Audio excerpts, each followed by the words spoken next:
Welcome back, everybody, to another episode of the Rupp Report. I am your host, Tyler Russell, joined by co-host Israel Schill. Today's episode, guys, we finally have something positive to talk about. Kentucky took down Indiana 72 to 60 on Saturday in Rupp Arena last Saturday.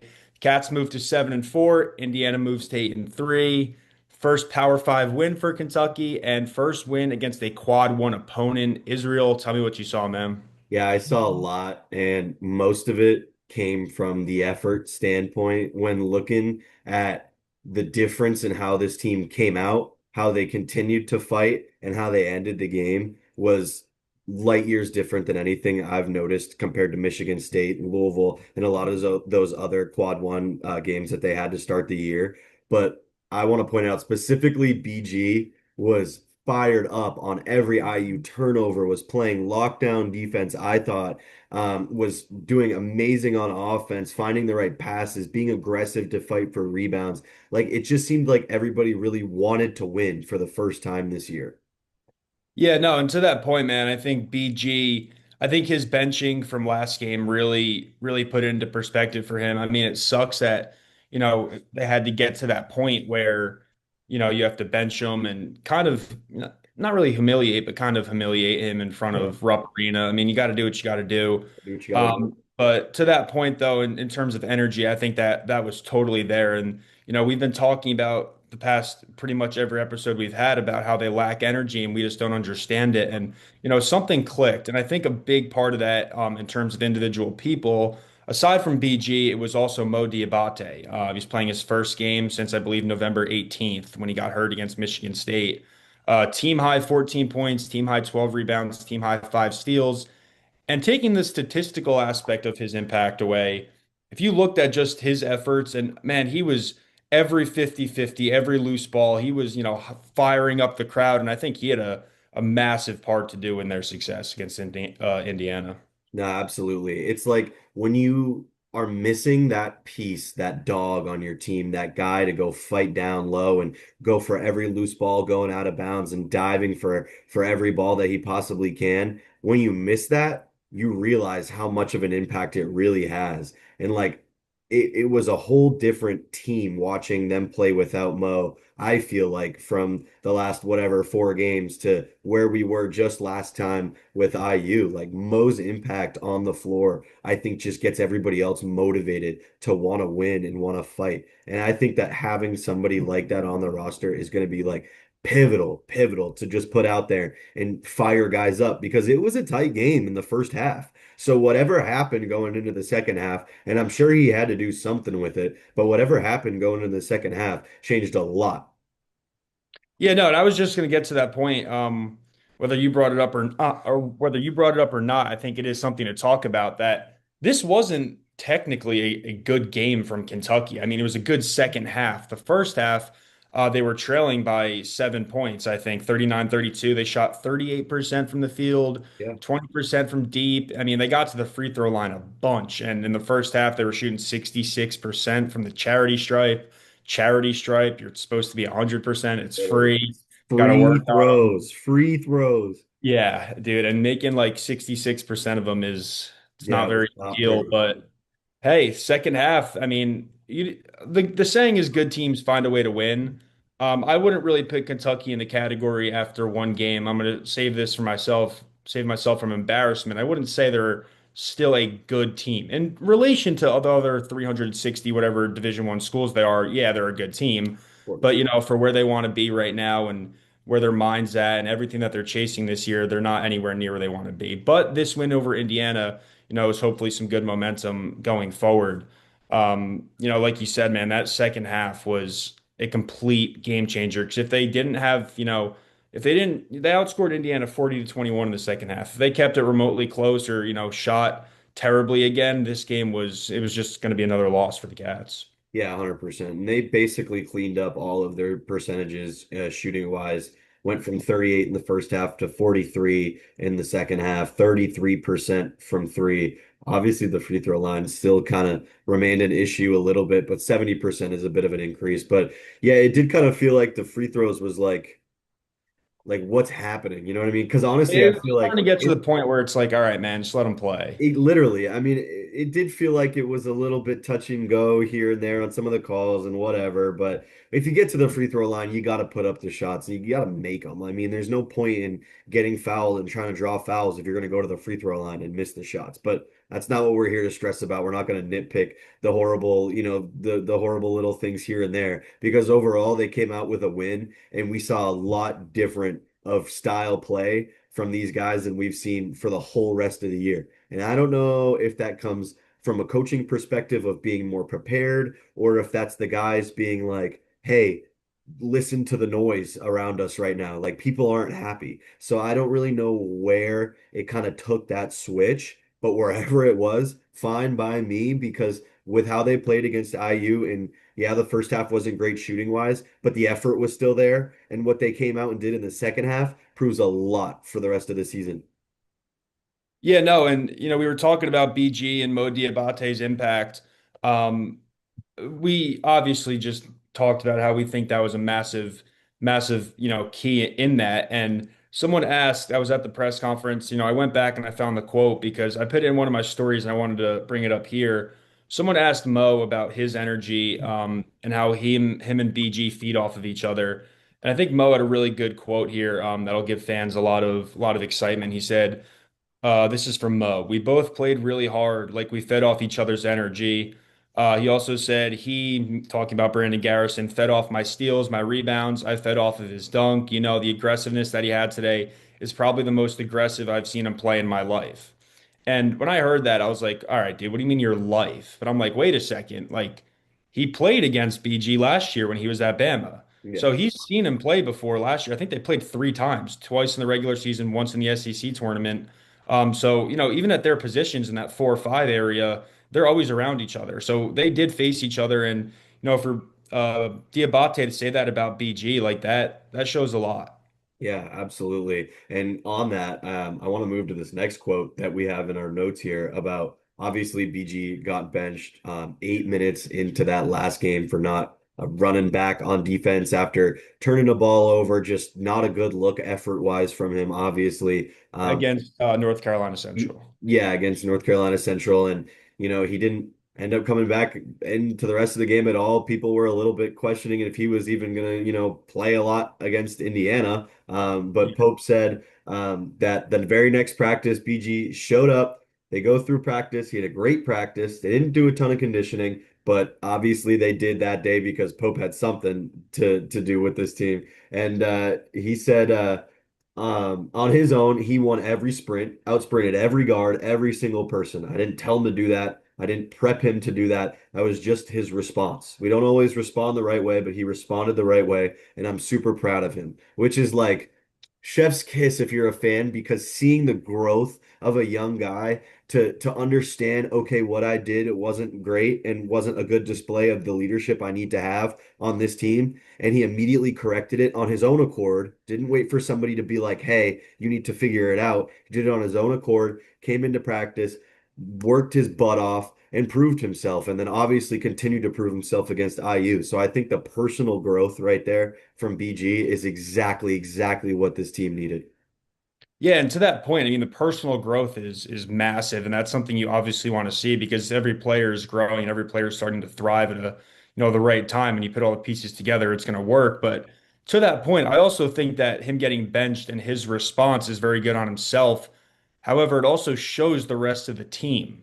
Yeah. That sequence right there where Pope talked about him in practice and he came back and out sprinted everyone, that makes BG look great in the coach's eyes, but also in his teammates' eyes. I Yeah. mean, if any one of those guys gets benched now or something like this happens again, which hopefully it won't, they'll see that, BG, this happened to BG. He got benched. He wasn't giving enough effort. He gave 110%, and he played a good game against Indiana. So if this happens to one of the other players, they could say, well, this happened. I know that if I work hard and if I out sprint everyone, I'm going to get my time again on the court.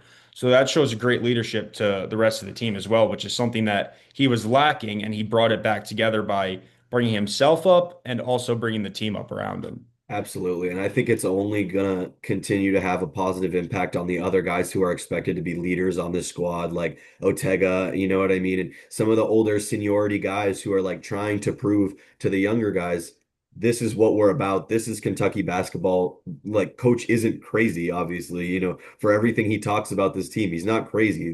There's a history here of winning and being great. And if you're not going to back up that history with your play, then there's no need for you to be here. And I think that BG proved that, you know what I mean, very much in that IU game. So I think going forward, hopefully we don't have any situations like this again. I don't think we will. I think that was like a big scare, honestly, from the rest of the guys to be like, oh man, like that's an eye-opening thing to see that one of our leaders on this team could get benched because he's not fighting every single play, regardless of the opponent. Yeah, and I'm happy you brought up the words going forward because honestly, it's a very positive win, a very morale boosting win over Indiana. But we will say if, this can't be an up and down thing. They got to go with it from here. They got, a 2-game win streak right now. They beat North Carolina Central. They got a good one over Indiana. That's quad one win at home. Always take that double-digit win. But now they're going to face Rick Pitino and number 22 St. John's. It's a neutral site in Atlanta, but it's Catlanta. It's going to Yeah, be Atlanta. Cats mostly fans are gonna be Kentucky there. fans. Yeah. Yeah, exactly. I mean, that just shows the fan base too. If we're going on that note, that they'll still show up. But they have a reason to show up now. I mean, if they lost to Yeah. Indiana, it would probably be different. To that point, dude, it's really rewarding to see this stuff, and it's very exciting going forward. But they got to stay consistent. Before they were nowhere near where they wanted to be. Now they're getting closer, and it's like they can't if they take any steps backwards at this point in the season, it's cooked. Yeah, it's like they took all of the time they needed at the beginning of the year that To they get had to spend forward. throughout the whole season. It was like Yep. you have these, all right, you got these four losses to these quad one teams or however many we have to these. Yeah, it's four. And you can spread them out evenly throughout the year, lose to whoever you want. But they said, no, let's lose to the first four quad one teams we play and then not leave ourselves any slack to pick up for the rest of the year. So now it's like all right, well, you put the heat on yourselves, but I mean, I'm really intrigued to see what they do going forward. And I think this St. John's game, huge test, but I think this matchup is going to be great. It's definitely going to be a close one.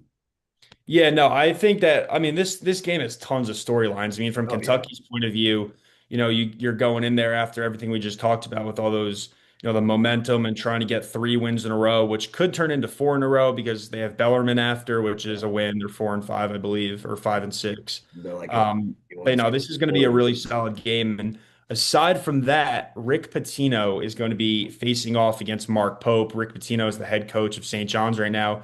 He was Mark Pope's coach in 1996 at Kentucky when Mark Pope was the captain of that team when they won UK's sixth national championship. And now I believe, I'm like 99.9% sure, I don't know when else they would have faced each other, but this is their first time with Pope facing Pitino as head coaches.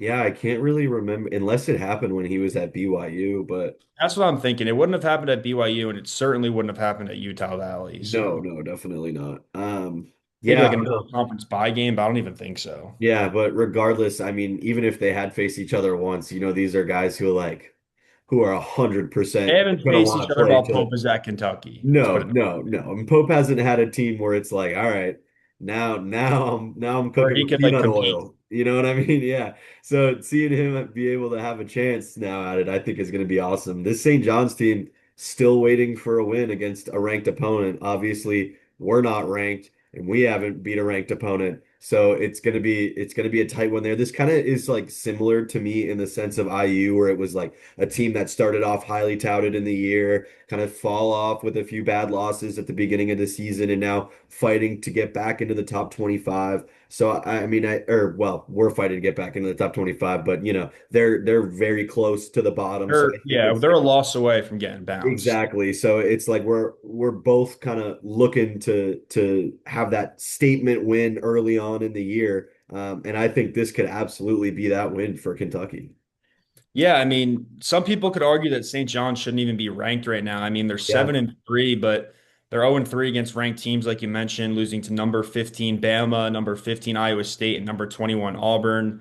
St. John's is scoring 87.9 points per game, which is about three more than UK's 84.3 points per game. So I think the offense will be pretty close. But something I was really shocked to see is that St. John's is giving up 72.3 points per game, which it really isn't like terrible or bad. But for Rick Pitino, man, he's like his defense is never or ever they're lacking quality. I mean, Yeah. if I it mean, that ever was one of happens, like something's wrong. that was like one of the driving factors on that 96 championship team with UK was the defense. So seeing like him have like a team now that's giving up more than 70 points per game is it's kind of wild, especially because obviously like St. John's plays good teams, but when they get in conference, it becomes a lot less, I guess more top heavy when it comes to their conference to play. So I don't know. It's interesting. I think obviously Pope in the last two or three games has nailed down on the defensive effort, hauling back Yeah. after turnovers, getting back every single time on defense, making sure you're not missing your assignments.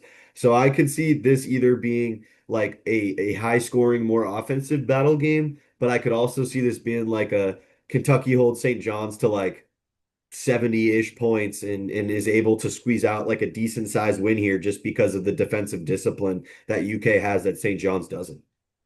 Yeah, no, and to put it into perspective for you guys as well, I mean, St. John's has given up 72.3 points per game. And through Kentucky's early struggles and getting blown out by Gonzaga, blown out by Michigan State, Kentucky's only giving up 66.4 points per game. They have, a bunch of mid-majors in there, but five quad one opponents, they're 1-4 against them, and averaging 66.4 points per game, Yeah. obviously including the mid-majors. That's really not terrible. And to your point, I really could see this being more of like a kind of like a UNC game for Yeah. Kentucky. They're still not where they want to be offensively, and St. John's isn't going to let them. Their defense averaging or giving up 72.3 a game. They're not going to give Kentucky a ton of opportunity to break through. And even if they were given the opportunity, I'm still not very confident in Kentucky's offense right now, where they'd be able to hang up 85, 90 points on them. So. I guess we'll just go ahead right now. If I was to give a score prediction, I'd say like I do think Kentucky's going to win. I think in Atlanta, a lot on the line. They have momentum. They know that this is a really good opportunity for them. I could see like 78, like 73 or 78, 75 Kentucky.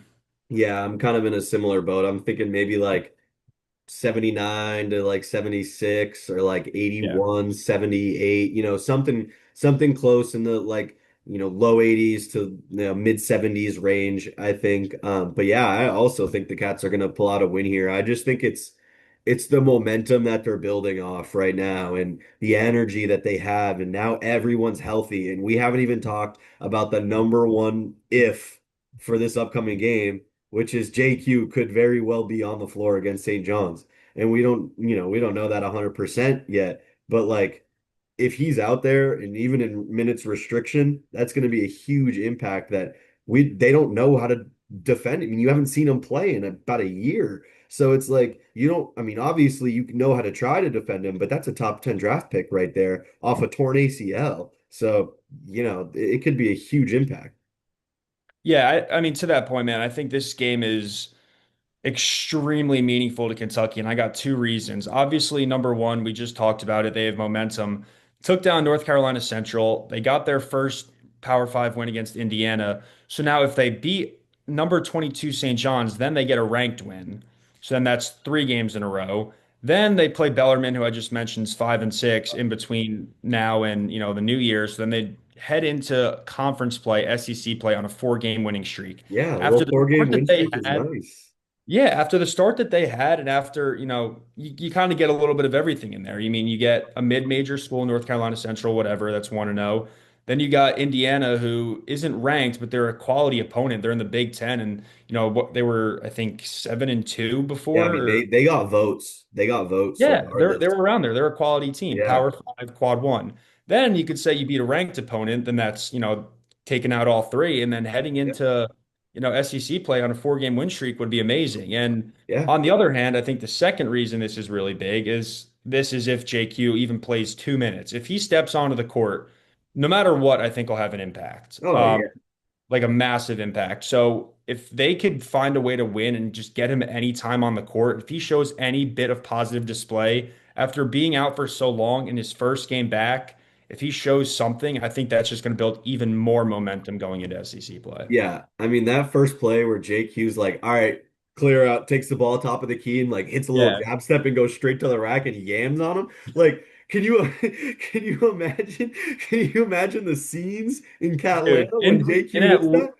in Catlanta, bro, I think they'd blow the roof off that I think play. they'd blow the roof off the place. I mean, I know that we've been waiting. We've been waiting. We've been itching to see JQ back on the floor. But like his impact is understated, regardless of what you think about it. He's gonna do that much more when he's at 100%. And like Let me some of just put it the into perspective real quick for everyone.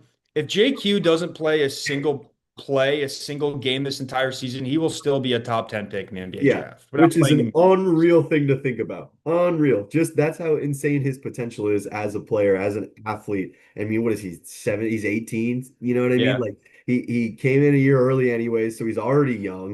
He's just like a pure example of just size and athletic ability. The videos of him yamming in dude, he's a practice yesterday freak. had me He's jumping insane. around in my room. Like I mean, I was excited. I was ready to go for him, you know? Yeah, I think when he comes back, I mean, even if it's not against St. John's, man, I think as soon as he gets on the court, no matter where it is, Kentucky fans are going to be wherever. I mean, whether it's, Bama, Mizzou, whatever one of their early games they got in the SEC play. I mean, if he comes back for one of those, I don't care if it's College Station, Texas, there's going to be blue and they're going to be going crazy for him. So, Absolutely, absolutely. My parents are going to be in town their first ever time in Rupp Arena against Mississippi State. So I'm praying. dude, I'm that praying would that a be good awesome. Mississippi State game will go in there and they'll get to see some great JQ play. Yeah, my dad's a big he's a big sports guy. That's where, I get all my sports Yeah, stuff yeah. from. But he doesn't really he's not big on basketball as a whole. It's never really one of his things. But ever since I started doing this, it's sports, so he's still Yeah, of engaged with it. course. He Yeah. still keeps up with it. He's like, "Hey, what about that Quaintance guy, the kid from Arizona State? When's he coming back?" And I was like, "Oh, like, it's up in the air." He's like, "Yeah, everything I've been seeing, and me, I don't read much, but every single thing I come across is saying that this kid is legit." I'm like, yeah, they Yes. freaking need him. Yeah. Yeah, I mean he's the guy. I mean I my dad is the same way. Like I mean we're from the Boston area, so we're obviously more of professional sports fans, less so Yeah. of college sports fans. But big Celtics fans. My parents love basketball, so my dad will tune into whatever I'm doing. He'll watch these episodes, you know what I mean, and he'll hear us talk about these guys, and he'll be like, "So is this dude really legit? Like, because he really that?" I'm like, "Dad, this guy's him, you know, Yeah, he's like this guy's that the guy. truth. Like I don't know what to tell you." And so Yeah. I'm really excited to see him out on the floor. I think he's going to be just an unreal impact. Yeah, no, he's going to be insane and rightfully so. And I think all Big Blue Nation can't wait to see him. But for now, I know all Big Blue Nation, whether he's there or not, cannot wait to see Kentucky play St. John's Saturday, 12:30 or 12 o'clock tip One of those. off. Yeah, I can't exactly I remember. should know because I'm home right now in New Jersey and I'm flying to Atlanta to cover it. So I should know what time that's at. Yeah, that is here, let me check that real quick. It's either 12 or 12:30. Anyways, it's around a noon game. Yeah, it is at 12:30. 12:30. 12:30. And what? CBS Sports Classic, right? Yes, sir. So guys, Kentucky, 12:30 p.m. this Saturday will face off against St. John's, Rick Pitino, number 22 team in the country. 12:30 p.m. in State Farm Arena in Atlanta, Catlanta. Next time me and Israel talk to you guys, it'll be over Zoom again because we are on Christmas break or winter break. So we will be coming to you guys from Zoom next time. But again, Kentucky has a real authentic shot to build some amazing momentum heading in to SEC play. But one more time, I'm Tyler Russell. That's Israel Schill.